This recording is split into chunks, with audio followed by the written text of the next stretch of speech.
Hello dear students, once again a very warm welcome to my YouTube channel जिसका नाम है learn science with JC sir. तो आप सभी स्टूडेंट्स का, दोस्तों का, सब्सक्राइबर का मैं अपने चैनल पे बहुत बहुत स्वागत करता हूँ। जैसा कि आप जानते ही हैं, हमने कक्षा 7वीं के लिए, क्लास 7th के लिए chapter wise top 25 very very important multiple choice question की सीरीज शुरू करी है। तो इसी कड़ी में दोस्तों अभी तक हमने चैप्टर 1 एंड 2 के वीडियोस देख लिए हैं।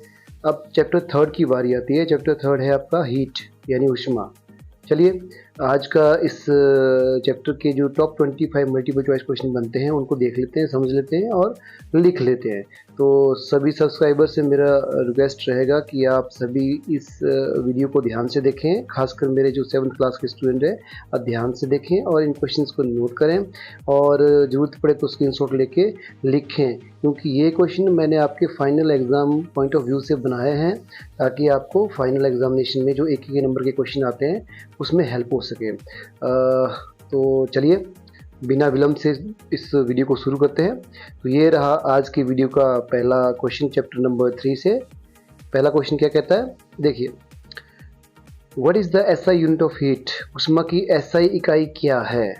आपके ऑप्शन है calorie, option B watt, option C joule, option D kelvin. तो इन चारों में से ऊष्मा की एसआई इकाई क्या है? What is the SI unit of heat? That is option C joule. Joule is the right answer. Joule is the SI unit of heat. Next question ये रहा आपके सामने।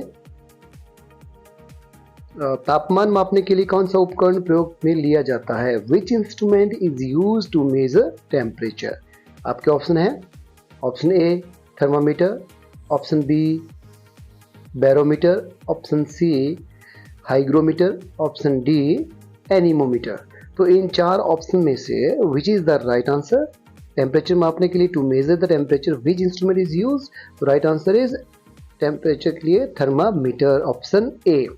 Option A is the right answer. चलिए let's move to the question number 3 and ये रहा आपकी screen पर। ठोस से ऊष्मा के स्थानांतरण की प्रक्रिया क्या कहलाती है? What is the process of transfer of heat from solid is called as? तो आपके ऑप्शन है ऑप्शन 1 संवहन कन्वेक्शन, ऑप्शन बी चालन यानी कंडक्शन, ऑप्शन सी विकिरण यानी radiation and option D is वाष्पीकरण दैट इज इवेपोरेशन। तो इन चार ऑप्शन में से which is the right answer? Guess करिए students. Okay, let me tell you the right answer. The ठोस से ऊष्मा के स्थानांतरण की प्रक्रिया कहलाती है चालन यानी कंडक्शन। कंडक्शन वह विधि है जो किसी ठोस में जब टेम्परेचर जो है एक स्थान से दूसरे स्थान तक यानी हॉट से कोल्ड की तरफ मूव करता है, उसे बोलते हैं हम कंडक्शन या चालन। चलिए let's move to the question number 4। ये रहा आपकी स्क्रीन पर। कौन सा ऊष्मा स्थानांतरण माध्यम के बिना हो सकता है? Which type of heat transfer does not require any medium? Option 1 radiation या विकिरण, ऑप्शन 2 चालन या कंडक्शन, ऑप्शन सी संवहन या कन्वेक्शन, ऑप्शन डी इवेपोरेशन या वाष्पीकरण। तो right answer is radiation, option A. विकिरण या रेडिएशन जो है विदाउट एनी मीडियम से हो जाता है। Let's move to the next question. Question number 5 appear on your screen. This is पानी का क्वथनांक मानक वायुमंडलीय दबाव पर क्या है? What is the boiling point of water at standard atmospheric pressure? यानी सिंपल सी भाषा में बात करें तो पानी किस तापमान पर उबलना शुरू करता है? Option A 0 degree Celsius, option B 50 degree Celsius, option C 212 degree Celsius, option D 100 degree Celsius. तो right answer is 100 degree Celsius, option D. Let's move to the next question. Question number 6 here comes on your screen. Which material is a good conductor of heat out of the following? निम्न में से ऊष्मा का सबसे अच्छा चालक कौन सा है? ऑप्शन ए लकड़ी वुड, ऑप्शन बी कॉपर तांबा, option C rubber, option D rubber. 2 बार हो गया है। चलिए इसमें आप एल्यूमिनियम ले लीजिए, कोई और ले लीजिए। तो इसमें से सबसे अच्छा जो चालक है वो कौन सा है? That is option B, copper. Copper is the good conductor, यानी very good conductor of heat. Question number 7 here comes on your screen. पानी का हिमांक क्या होता है? What is the freezing point of water? Option A 32 degree Celsius, option B 0 degree Celsius, option C 100 degree Celsius and option D 273 degree Celsius. तो क्या होगा freezing point पानी का? Yes, right answer is 0 degree Celsius, option B. Let's come to the next question, question number 8। ये रहा आपके screen पर। तरल और गैसों में ऊष्मा स्थानांतरण की प्रक्रिया को क्या कहते हैं? What is the process of heat transfer in liquids and gases known as और कॉल्ड एज? आपके ऑप्शन क्या है? ऑप्शन ए चालन यानी कंडक्शन, ऑप्शन बी रेडिएशन या विकिरण, ऑप्शन सी कन्वेक्शन या संवहन, ऑप्शन डी इवेपोरेशन या वाष्पीकरण। तो out of this 4 option which is the right answer of this question? Yes, okay, I will let you know what is the process of heat transfer. The process of heat transfer in liquids and gases is called as संवहन या convection. Question number 9 here comes on your screen. सबसे अधिक ऊष्मा कौन सा रंग अवशोषित करती है? Which colour absorb the most heat, यानी आपके जो रंग होते हैं उनमें से कौन सा रंग, 7 रंगों में से कौन सा रंग सबसे अधिक ऊष्मा को अवशोषित करता है? ऑप्शन ए सफ़ेद या वाइट, ऑप्शन बी ब्लैक या काला, ऑप्शन सी लाल या रेड, ऑप्शन डी नीला यानी ब्लू। तो right answer is option B. जो ब्लैक कलर है दोस्तों स्टूडेंट्स, वो सबसे अधिक हीट एब्जॉर्ब करता है, ठीक है। तभी तो कहा जाता है कि गर्मियों के जो समय होता है उसमें हमें हल्के रंग के कपड़े पहनने चाहिए, लाइट रंग के जो क्लॉथ्स होते हैं ना, we have to wear that clothes during the summer season. और during winter season dark colour clothes such as blue, red, black, लेकिन वाइट कलर हमें मैक्सिमम और लाइट ग्रे कलर हमें मैक्सिमम समर्स में इस्तेमाल करने चाहिए, पहनने चाहिए, क्योंकि ये कम से कम हीट को एब्जॉर्ब करते हैं। और एक और लॉजिक बता दूँ, घरों के अगर ऊपर हम लेंटर में वाइट कलर का पेंट करते हैं, पेंट तो वैसे जनरली नहीं करते, बट हाँ एक चीज़ मैं बता दूं, अगर आप लोगों को हीट से बचना होता है गर्मियों में अपने घरों को बचाने के लिए, तो आप ऊपर जो है कैल्शियम कार्बोनेट, कैल्शियम हाइड्रोक्साइड, ये जो आपका चूना होता है ना, उसको पानी में मिलाकर उसमें थोड़ा सा फेविकोल और एक केमिकल आता है, उसको मिलाकर जो है आप कुछ एरिया, जिस एरिया को आप या किसी रूम के ऊपर लेंटर में आप कर सकते हो, उसको क्या होगा, उस कमरे के ऊपर जितनी भी हीट आएगी ना वो रिफ्लेक्ट हो जाएगी जल्दी से, तो वो एब्जॉर्ब कम होगी। तो ज़्यादा से ज़्यादा आपको कम से कम 5-4 डिग्री का टेम्परेचर का फ़र्क जरूर पड़ेगा जिस कमरे में भी आपने ऊपर से किया हो। चलिए let's move to the next question, question number 10। ये रहा आपके स्क्रीन पर। थर्मस फ्लास्क की सिद्धांत प्रकार करता है। What is the principle of behind the working of a thermos flask? तो आपके लिए ऑप्शन है चालन कंडक्शन, ऑप्शन बी कन्वेक्शन संवहन, ऑप्शन सी विकिरण या रेडिएशन, और option D is all of these, उपरोक्त सभी। तो इसका राइट आंसर क्या होगा? डी। ये सभी जो प्रिंसिपल है ना थर्मस फ्लास्क उस पर कार्य कर लेता है। Next question, question number 11। Here's come your screen. SI प्रणाली में तापमान की इकाई क्या है? What is the unit of temperature in SI system? Option A Celsius, option B kelvin, option C Fahrenheit, option D joule. तो इनमें से जो एसआई यूनिट है, एसआई यूनिट है, आप बोल लीजिए यूनिट है टेम्परेचर का इन द एसआई सिस्टम, तो वो है kelvin, option B. Let's come to the question number 12। ये रहा आपकी स्क्रीन पर। निर्वात में ऊष्मा स्थानांतरण किस प्रक्रिया से होता है? Which type of heat transfer occurs in vacuum? Vacuum क्या होता है, निर्वात क्या होता है?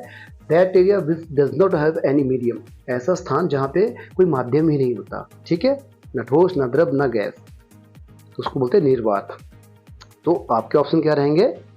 चालन कंडक्शन, दूसरा रहेगा आपका कन्वेक्शन या संवहन, तीसरा रहेगा आपका विकिरण या रेडिएशन, और चौथा रहेगा आपका वाष्पीकरण इवेपोरेशन। इन 4 जो आपके पास ऑप्शन है उनमें से किस प्रक्रिया से ऊष्मा का स्थानांतरण होता है निर्वात में, तो राइट आंसर क्या रहेगा? सी, विकिरण, क्योंकि वहां पे माध्यम नहीं होता, तो केवल विकिरण ही एक ऐसा मेथड जिसके द्वारा जो है बिना माध्यम से भी हीट ट्रांसफर होती है। चलिए आगे बढ़ते हैं क्वेश्चन नंबर 13 की तरफ। ये रहा, ऊष्मा ऊर्जा को मापने के लिए कौन सा उपकरण उपयोग में लिया जाता है? Which device is used to measure heat energy? Options are thermometer, option B barometer, option C hygrometer, option D calorimeter. The right answer is option D calorimeter. जो हीट एनर्जी है उसको कैलोरीमीटर से हमें मापा जाता है। Next question is comes on screen. Question number 14, विद्युत चुंबकीय तरंगों द्वारा गर्मी स्थानांतरण की प्रक्रिया क्या कहलाती है?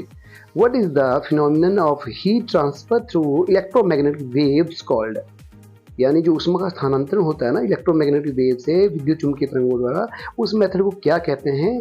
तो ऑप्शंस आर चालन, कंडक्शन, ऑप्शन बी संवहन, कन्वेक्शन, ऑप्शन सी विकिरण या रेडिएशन, ऑप्शन डी वाष्पीकरण या इवेपोरेशन। तो that is called as option C, radiation, right, विकिरण। Let's move to the next question. Question number 15. Here comes on screen. अवस्था परिवर्तन यानी चेंज इन द स्टेट। अवस्था परिवर्तन के दौरान किसी पदार्थ के तापमान में क्या होता है? What happens to the temperature of a substance during a phase change or during a state change? Option 1 बढ़ता है तापमान, ऑप्शन बी घटता है स्थिर रहता है तापमान, ऑप्शन सी घट जाता है तापमान, ऑप्शन डी बदलता रहता है, फ्लक्चुएट होता रहता है बार बार। तो राइट आंसर इज क्या रहता है? स्थिर। हमेशा किसी भी अवस्था परिवर्तन के दौरान जो है टेम्परेचर बिल्कुल स्थिर रहता है, कोई चेंज नहीं होता। चलिए आगे बढ़ते हैं क्वेश्चन नंबर 16 की तरफ। ये आपके सामने, ऊष्मा ऊर्जा और तापमान के बीच क्या संबंध है? What is the relation between heat energy and temperature? तो राइट आंसर क्या होगा? ऑप्शन देख लेते हैं। एक्सपोनेंशियल, घातीय, बी समानुपाती, डायरेक्टली प्रोपोर्शनल, सी व्युत्क्रमानुपाती, inversely proportional, and D trypsin. चलिए ये ऑप्शन तो ऐसे ही दे दिया है, हालांकि ये तो है नहीं रेलिवेंट इस क्वेश्चन से, फिर भी तो आप क्वेश्चन नंबर जो 16 है ना, मतलब ऊष्मा ऊर्जा और तापमान के बीच में क्या संबंध रहेगा? तो ये होगा आपका ऑप्शन बी, समानुपाती। यानी अगर ऊष्मा ऊर्जा बढ़ती है तो टेम्परेचर भी बढ़ेगा, या यूं कह लीजिए टेम्परेचर बढ़ेगा तो ऊष्मा ऊर्जा भी बढ़ेगी, हीट एनर्जी भी बढ़ेगी। ठीक है, चलिए क्वेश्चन नंबर 17 तक बढ़ते हैं। ये रहा, कौन सा सतह ऊष्मा का सबसे अच्छा परावर्तक है? Which surface is the best reflector of heat?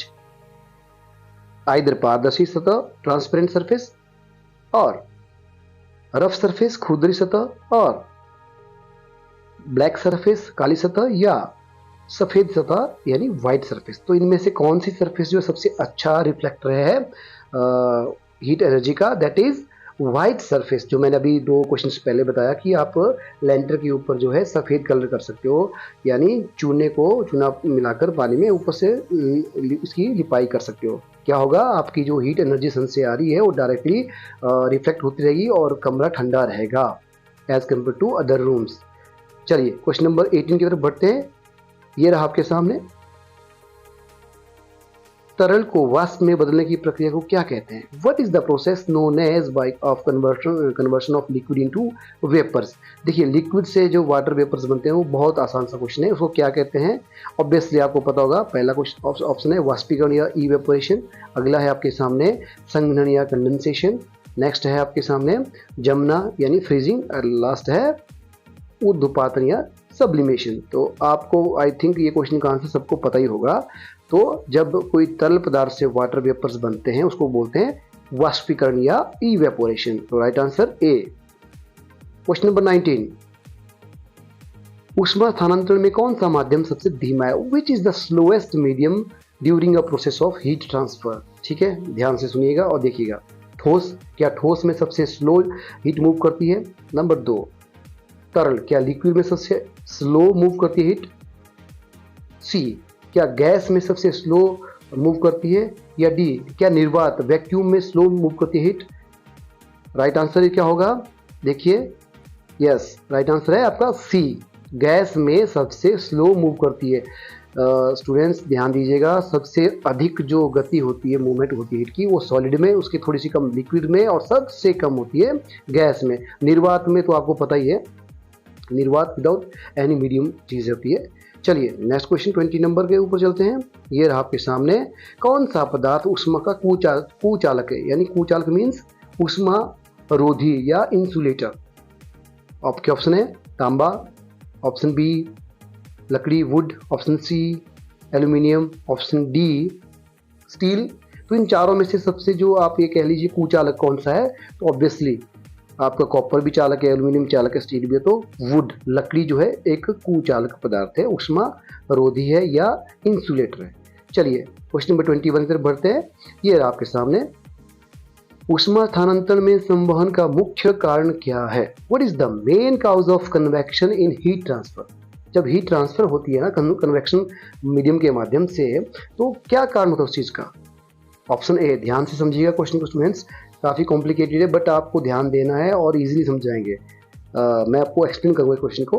पहला, तापमान में वृद्धि। ऊष्मा स्थानांतरण में संवहन का मुख्य कारण क्या होता है? तापमान में वृद्धि। बी यानी इंक्रीज इन टेम्परेचर। दबाव में कमी, decrease in pressure. Option C घनत्व में परिवर्तन, चेंज इन डेंसिटी। या ऑप्शन डी ऊर्जा का प्रवाह, फ्लो ऑफ एनर्जी। तो इन चारों में से कौन सा कारण है जो ऊष्मा स्थानांतरण में संवहन का मुख्य बनता है, कारण बनता है? तो उसका आंसर क्या होगा? सी, घनत्व में परिवर्तन या चेंज इन डेंसिटी। अब आप बोलोगे ये कैसे हुआ? आप ऑब्वियसली आप सोच रहे होंगे तापमान में वृद्धि, परंतु ये चीज देख लीजिए ध्यान से, जब भी आपका ऊष्मा स्थानांतरण संवहन यानी कन्वेक्शन के थ्रू होता है, तो जब डेंसिटी आपकी चेंज होती है तभी वह ऊष्मा स्थानांतरण होती है। इसका एक एग्जांपल देता हूँ। जैसे देखिए, आप जब खुले में आग जलाते हैं या कमरे में आग जलाते हैं, तो कमरे की आग के ऊपर की जो हवा होती है वो हल्की हो जाती है, और हल्की होने के कारण वह ऊपर की ओर उठती है। क्यों? क्योंकि उसकी डेंसिटी कम हो गई और ऊपर वाली जो हवा थी वो ठंडी थी, यानी वो ज्यादा डेंस थी, उसका घनत्व ज्यादा था। तो जहां से डेंसिटी कम होती है वहां से ऊपर की ओर, जहां ज्यादा है वहां बढ़ती जाती है और हीट ऊपर की ओर जाती रहती है। तो due to change in density, यही इसका असली कारण है। आई थिंक आपको क्लियर हो गया बच्चों। चलिए नेक्स्ट क्वेश्चन, क्वेश्चन नंबर 22 की तरफ बढ़ते हैं। ये रहा आपकी स्क्रीन पर, कौन सा पदार्थ ऊष्मा को सबसे अधिक अवशोषित करता है? Which material absorb the heat most? Right, आपके ऑप्शन क्या रहेंगे? धातु यानी मेटल, ऑप्शन बी लकड़ी या वुड, ऑप्शन सी प्लास्टिक और ऑप्शन डी रबर। इन चारों में से कौन सा पदार्थ सबसे अधिक ऊष्मा को अवशोषित करता है? तो right answer is option A, metal या धातु। ठीक है, चलिए next question, question number 23। We are reaching toward the end of this video and last के 3 क्वेश्चन बच रहे हैं, ध्यान से देखिएगा। क्वेश्चन नंबर 23 ये रहा आपके सामने, ऊष्मा स्थानांतरण में विकिरण का मुख्य स्रोत क्या है? What is the main source of radiation in heat transfer during radiation? Option आपके क्या क्या है? चंद्रमा, मून, ऑप्शन बी पृथ्वी अर्थ, ऑप्शन सी सूर्य सन, ऑप्शन डी तारे।